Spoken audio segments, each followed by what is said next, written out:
welcome back to another episode of Pokemon Knowledge. On today's episode, we're going to talk about all the sealed product that's currently being hoarded, whether that's by collectors, investors, or potentially even scalpers that were really bad at relisting their product on the secondary market.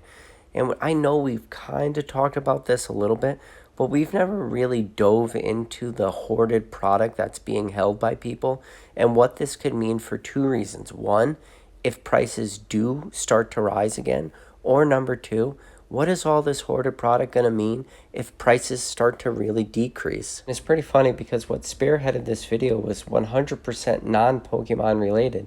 I just happened to be watching a YouTube video talking about the semiconductor chip market and how there's a ton of demand right now for these chips. And especially when it comes to new cars, they're really relying on these chips. Due to the pandemic, there was a very large lack of supply. So pretty much what's happening is new car companies can't build $50,000 cars because they're lacking like one $5 semiconductor chip. So I just thought that was very fascinating. And during the video, they said, in order to prevent this from ever happening again, a lot of different companies are going to start to stockpile on all these cheap semiconductor chips that they need to make their products run, no matter what the product is. There's semiconductor chips in so many different products.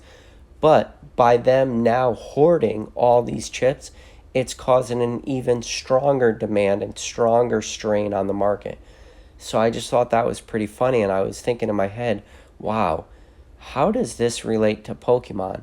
And in a way, it sort of does relate, in the sense that you had a lot of people out there, especially when it came to modern product, really started to hoard a lot of product, especially when you think about it. A booster pack is between $4 to $5. And a lot of people, when the pandemic hit and the lack of supply happened, everybody found themselves with almost no available product. So what did a lot of people do? As soon as they were able to start picking up product, and honestly, throughout the entire pandemic, say from March of last year all the way to pretty much right now, people just started to hoard as much product as they can because they were worried that if something like this ever were to happen again, they would at least have product this time. So it has to beg the question, if there's so much product being hoarded, what is that really going to do to the market? And I've talked about it before in other videos. One of the big differences that's happened very recently that we've never seen in the past is where the product now lies. And what I mean by that is, in the past, all the excess product always lied with the distributors or whoever was selling, at that MSRP prices. Those people in the past were the ones that held on to all the product. But what we saw happen was all that product, because the demand was so high, these distributors and stores got absolutely wiped out. So then all the product only was really held by the collectors, investors, and maybe some of the flippers. So it just brought up an entirely new aspect to the hobby, which we haven't really seen before, with the huge caveat of older vintage products, because of course vintage products are only being held by the collectors and the investors, because there's nobody out there who can just go to the store and buy a base set booster box. So for a very small window of time before the supply really started to start to get back onto the market, vintage and modern was almost acting the same. And I use that word almost very loosely in this sense. But you got to think about how product was changing hands. Trust me, there was a lot of people out there that did have relationships with distributors who wanted as much product as they can get.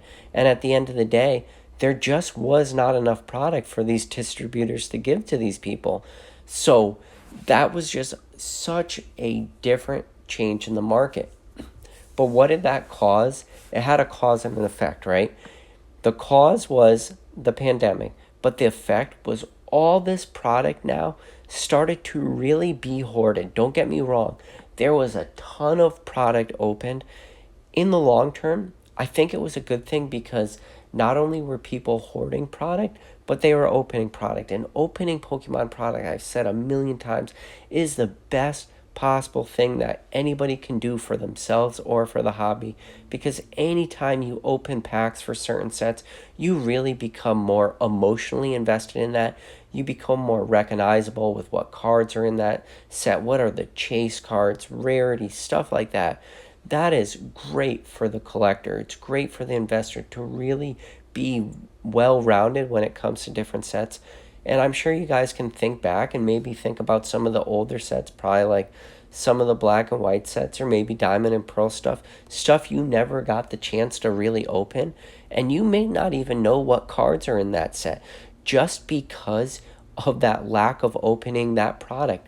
But maybe even you can go back all the way to the beginning to, base set or jungle or fossil, and you can very quickly rifle off all the cards that are in that set because you did open a lot of those packs, because it was a huge part of your childhood, because a lot of those cards have really been ingrained and burned into your memory.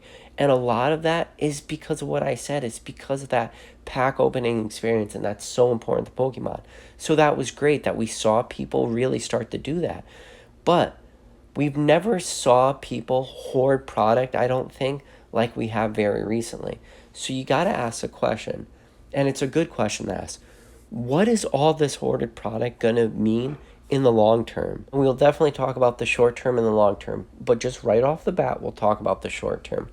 When it comes to hoarded product in the short term, I think a lot of people are going to have seen, their prices of their sealed, hoarded modern product slowly start to rise, or in some cases, quickly start to rise. And when I say quickly start to rise, real quickly, I think of just like Vivid Voltage, super new, super modern set, just came out less than a year ago, November 2020. We're talking 8 months ago at the time of recording this video. Within 8 months, people saw their booster boxes, which hopefully they were able to pick up at release at MSRP, so between that $90 to $100 mark, saw their booster boxes double in price. For products to double in price is very crazy for this hobby, and especially it's very crazy for what we've seen in the last couple years. But we saw people, have that happen. You can go back to Cosmic Eclipse. Yes, I talk about Cosmic Eclipse, but that's what I do. You got a booster box released in end of 2019, and now we've seen almost a 5x return on that booster box if you're able to pick it up at release. And trust me, at release of Cosmic Eclipse, they were still selling for that $90 to $100 mark if you got a lot of pre-orders. So we saw huge prices. But so you have these people who have hoarded a lot of sealed modern product and saw prices start to increase. And if they're continuing to hold on to that product, it means that they expected the product to continue to rise in price, or that's just what they really love. But I always struggle a little bit with some of the modern product people are hoarding and keeping sealed. And this is strictly opinion based, and I don't know if you guys are new to this channel or not, but this entire channel's opinion based. So just take everything with a grain of salt. But in my opinion, a lot of the modern product for me, which is definitely the more collectible sealed investment, is what I call the quote unquote, and yeah, big time air quotes coming in, like more collectible sealed product. And yeah, I'm talking like booster boxes and ETBs. Those probably being the main two. Yeah, you can trickle into some of the other products, but those are the main two. But a lot of these collection boxes and stuff like this, products that take up a lot of room, are very hard to, sell because they're hard to ship, stuff like that. You think about like V boxes and stuff like this. Pretty bulky, or not bulky, but, oddly shaped, 4 packs in it. You're not going to see huge returns on V boxes in the very near term. Maybe you can make like a $5 profit, but after shipping, eBay fees, or however you're going to sell it, it gets eaten up pretty fast, you know. So a lot of people flock to like the Craigslist and Facebooks, things where they can do face-to-face meetups with people in order to flip this product. And that makes sense. There's always that apparent risk that comes with selling like that, and I think that's what really pushes a lot of people away. But again, it brings us to that short-term window of sealed bottom products. So like I said, you saw had all these people sat on this product, held on to it, watched as the prices creeped up to, probably pretty unrealistic dollar amounts, or at least dollar amounts that really lacked a lot of the true fundamentals to really get those prices there. Because a lot of this modern product really started to be priced at what I would consider future prices. So now we're starting to see that prices dip a little bit. So a lot of people that are sitting on a lot of product that they've hoarded in the short term are going to have to start to make some real hard decisions, because the prices that product is retracing to, they have already seen these prices, meaning as the price of their product was going up, they've already passed a lot of the prices that prices are starting to retrace to. So if they didn't want to sell then, what would make them want to sell now? And I think for a lot of people out there, what's going to make them want to sell now, maybe they're starting to see a little bit of that writing on the wall.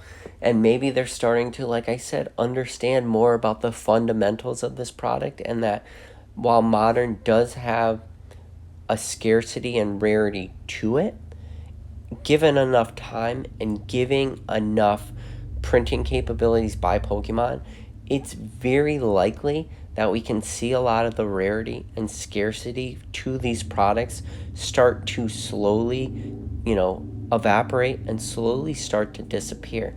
I'm not saying that's true. I don't have a crystal ball. But if people start to see this price dip, that could be the thought process they're having. So if they were sitting on this product as an investment and they weren't in this product for what I consider the long term, 5 years minimum, 10 years ideal. If you're not going to be in these products for that amount of time, and don't get me wrong, 5 years, 10 years to tie up your money, because don't get me wrong, if you're going to have to go out and buy a booster box or an ETB, you're going to have an initial investment tied up for a pretty long time. And that's why the collectors always end up doing so much better in the long term.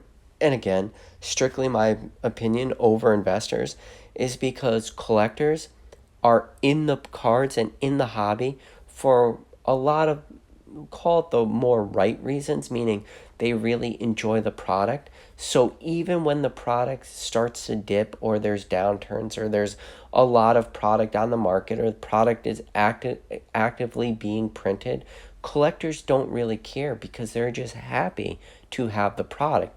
And then, a cause and effect of being a collector is eventually, given enough time, people start to see their collections increase exponentially in exponentially in value. And, sure, you get these black swan events like we had in 2020. And then when you're sitting on a ton of product, yeah, the gains started to explode on people, which was such an exciting time. But I feel a lot of people hopped in the hobby too, started hoarding the product because they were watching the collectors, collections start to increase so much in value. And maybe it was a little bit of that FOMO for people, but I don't even think it was a fear of missing out. I think it was more a fear of wanting to just recreate what these people have done. And don't get me wrong, I think there is still that ability to recreate that, but in order to recreate it, you have to have time, you have to have patience, because like I said, the collector, they acquired this stuff over years and years and years, and it took a long time. And I know from personal experience, a lot of the product I sat on was, call it worthless. Maybe not the sealed product, but a lot of some of the cards I had, you know, they weren't worth it to sell, at least. Meaning there was whatever financial gain I would have got out of it would have not been worth it to me because of, losing that from my collection just wasn't worth it for me. And for so many collectors out there, there was always that thought process. But when you had people entering the hobby and they really want to go hard, and in order to play catch up, which I've tried to talk about this in other videos, I have a lot of trouble trying to wrap my head around how people are able to get into this hobby and play catch up because of just the sheer dollar amount that would be required to really play catch up and to try to have any sort of, I don't know. I was going to say like respectable, but I don't care if you have one card, your collection's still respectable as long as you love it. But a collection that, like challenges older collectors, collections. I don't know how to really phrase it in a way that it makes sense, but hopefully you guys understand what I'm saying, meaning the people that came in tried to have, equal or better collections. And it's just a lot of work. And the reason why they were doing that is because they just wanted to play catch up. But my fear is that they wanted to play catch up for just the investment side, just the quick gains. And when the quick gains start to become long-term gains, people may find themselves really questioning a lot of the purchases they made and then start to look at what the market's doing and trying to find exit strategies. And when you have a lot of people sitting on a ton of product trying to find exit strategies, it's going to have long rippling effects in the hobby. And there's going to be a lot of rippling effects, mainly in the short term, because people that have all this product are going to try to flip it and throw it back on the market to hopefully, recoup any of the prices that they paid. But the problem is the more people that do that and the more product that starts to roll onto the market, the quicker prices are going to start to drop, because as people try to plan exit strategies without a lot of planning, meaning they're just going and just FOMOing into the market, and now they're afraid they're going to miss any of the gains that they've started to see. Because you got to keep in mind, you can have a booster box that you paid $100 for. The price on paper for that booster box can be $200, but that's all unrealized gains. So if you haven't actually sold that $200, you haven't made any money. So as that price starts to drop, their realized gains are also going to start to drop, especially if they have to sell at, the 160, 150, 140, 130 mark. As the prices drop, the gains are going to start to lose. So then they're going to just want to do this race to the bottom. But then when you have a strong secondary market that now loses its steam, and you have all these people now piling product into the market, because you got to keep in mind what I said earlier in the video. All the product really lies with these type of people right now. These people with the ton of product have more or less, at least in the very, very near term, replaced distributors and those people with relationships with distributors. So what happens now is a lot of the people that do get product from distributors are now having to compete with the same people that they sold their product to. So prices are just going to continue to get slashed, and it's going to become like more or less a bloodbath because of all this hoard product. But that leaves the long term that I said too. And I think long term is just as important when it comes to hoarded product, because I don't think we've ever seen this scale of hoarding so widespread and so rampant throughout the hobby. Don't get me wrong, at any point in the hobby, there was probably always a group of people out there that were hoarding, certain products from certain sets, and that's always been the case. But what I'm trying to say is how rampant and how widespread it is. It's so much different today than it was 5-10 years ago. It's almost impossible to compare the two. So you will have some people out there that still do have diamond hands, and even though, maybe they had some gains, but they weren't realized, and they started to watch prices decrease, and they say, you know what? We listened to Pokemon Knowledge, we took his advice, and he said one thing: don't ever spend money in this hobby that you're not willing to lose. So what happened? Prices started to dip. They're sitting on a ton of, sealed product. They said, guess what? I invested all this money in the product, but I was willing to only invest what I'm willing to lose. So if they have nothing to lose, they have zero incentive to sell. And those people, good for you.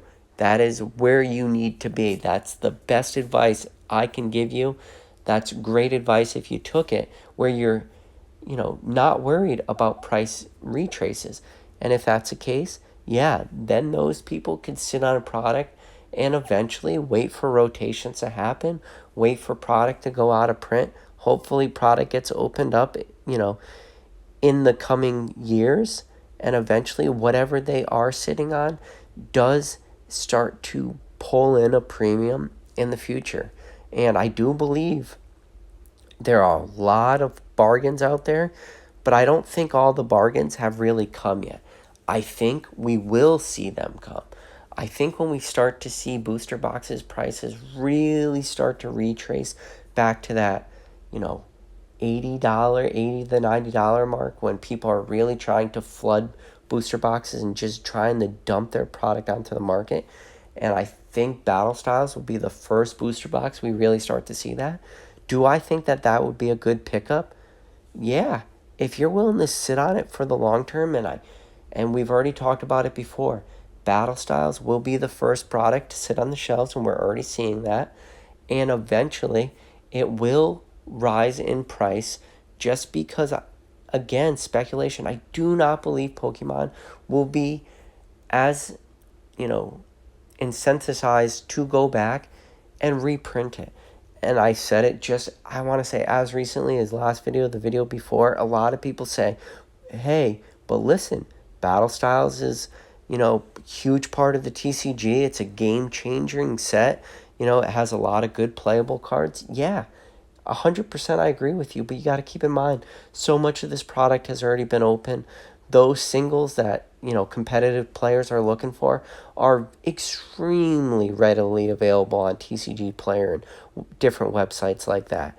Those cards to build competitive decks, super cheap. I doubt there's a lot of people out there really trying to rip packs to build decks.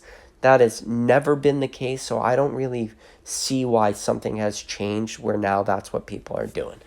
So that just means Battle Styles eventually could be a long-term play.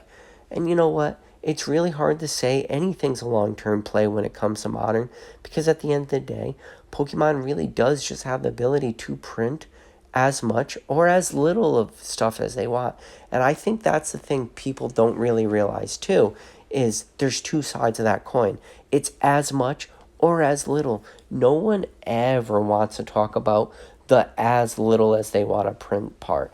And when you got to talk about when they would print as little as they want, because there's just so many sets right now that people want, and people love whatever the most modern set is, whatever the most hyped, whatever the newest set is.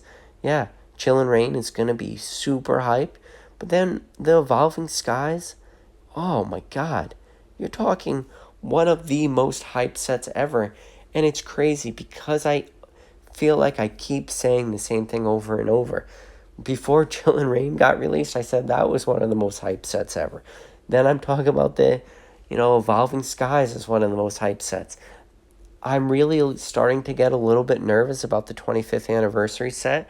There was a lot of hype behind it before we had any sort of information about it.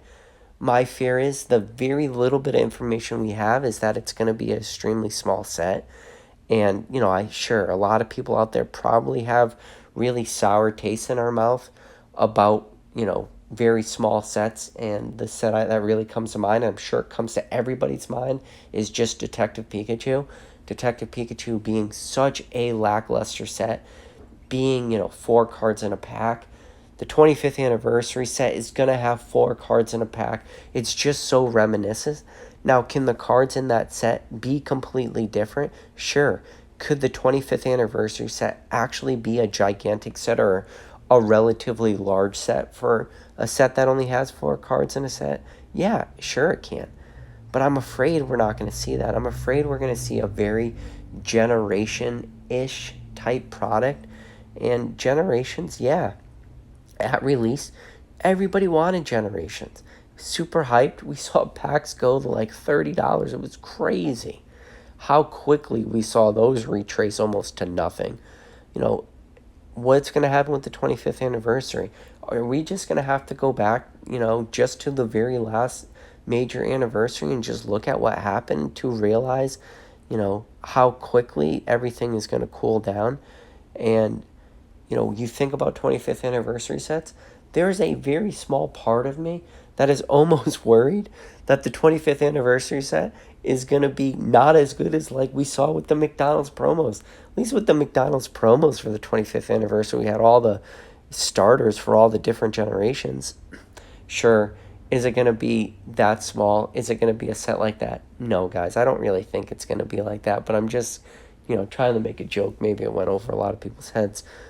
But at the same time, like, if it's a super small set, you don't have to open a ton of product in order to complete it.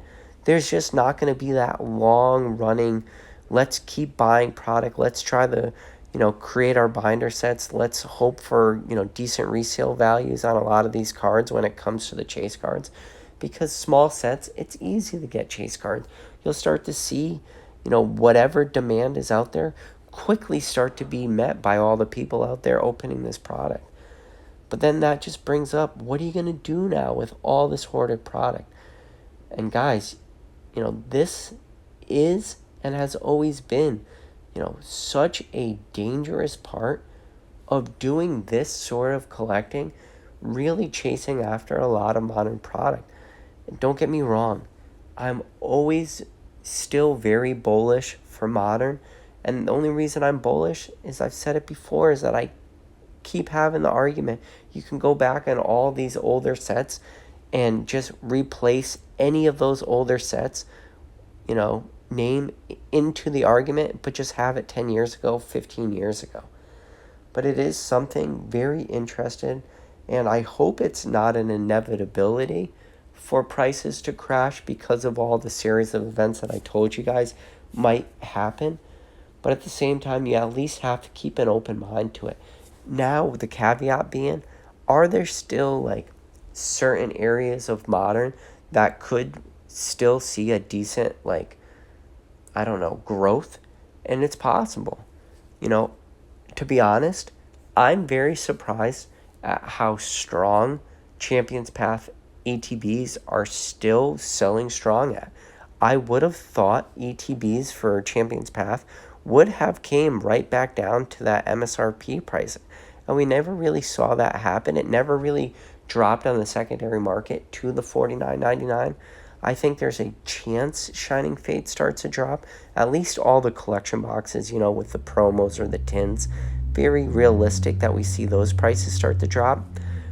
But you got to ask yourself the question, how long is Pokemon going to continue to print all these products? Are they going to go back and just keep doing reprints?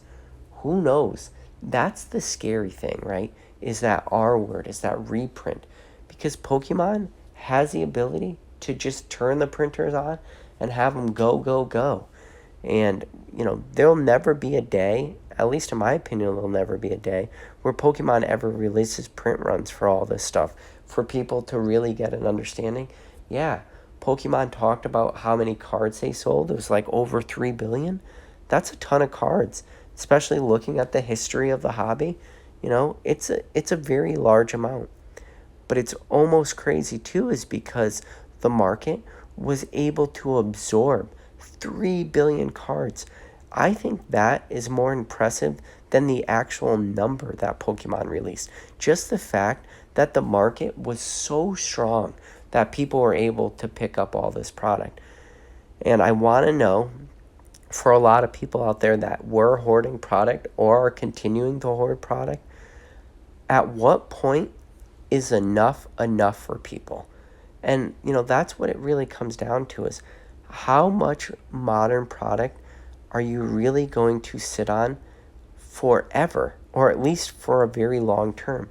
So, yeah, who knows what's going to happen? Maybe this will just be like, I don't know, call it maybe not financial fatigue for people, because at this point, I just assume everybody out there is just a millionaire, because how some people are able to continuously acquire this product as much as they are, you know, eventually, I would think, financial toll would eventually start to wear at people, or maybe at least people's significant others, wives, or, will start to ask questions like, what the hell is going on, But who knows what this is going to mean for the long term. And at the same time, it's just like anything. Always have people that are on both sides, people that are bullish, people that are bearish. But at the end of the day, you only know what's best for you. You have to make the decision on a person-to-person basis. There's no way I can do it. As this channel grows, all I have to do is really talk about things, with bigger picture type stuff. It's really hard to talk about individual person to person because I don't know everybody's finances. Hopefully, you guys are continuing to make the right decisions. I'm just getting nervous that we're going to start to see a lot of people, fall out of the hobby for a lot of the reasons I mentioned in this video, but a lot of the reasons I mentioned in previous videos also. But there is still that silver lining that if people continue to pick up modern product and continue to keep it sealed and continue to invest in it because they are actually a true collector, because they still do love it, that is what's needed too at the same time for the longevity and the continued growth of the hobby. Because if you don't have people that are passionate about product, and at the end of the day, product is worth whatever it's worth if the demand and the market is still there and they're still wanting this product. So, hey guys, listen, hope you enjoyed this video. Somehow you made it to the end of this video and you're not subscribed, do me a favor. Go down below, hit that subscribe button. Other than that, hit the like button. And I'll catch you guys on the next video.